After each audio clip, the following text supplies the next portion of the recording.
احساسك ايه وانت بتلبس تيشيرت غير تيشيرت نادي الزمالك؟ هو تيشيرت تقيل، تيشيرت برضو كبير.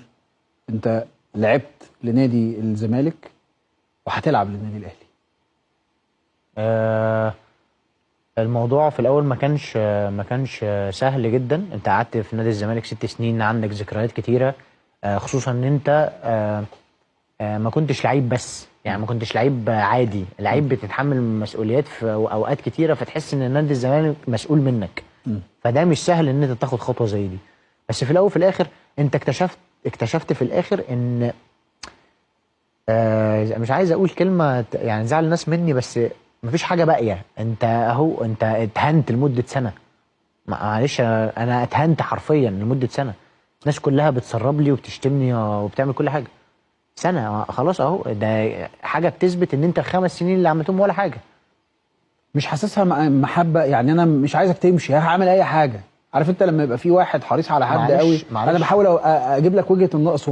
زيزو، انت بالنسبه لجمهور نادي الزمالك جنان حب وعلاقه كانت كبيره، فانت اكيد مستوعب فكره ان انت بتمشي من عندهم، فانا عايز اعمل اي حاجه عشان خاطر اخليك تقعد.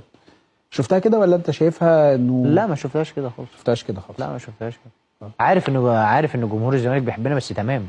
بس انت دلوقتي بتثبت لي ان اي حد هيتفاوض. هيسرب لك اي حاجه على السوشيال ميديا. اه وهي لجنه كانت ممنهجه 8 شهور، دي عليك. معروفه جدا.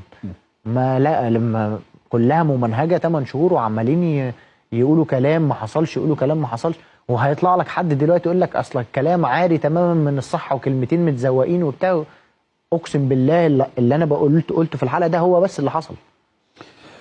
في الجزء الثاني موضوع برضو عشان ارجع لك، انا جمهور الاهلي، انا جمهور بحترمه جدا، وقلت ده اكتر من مره.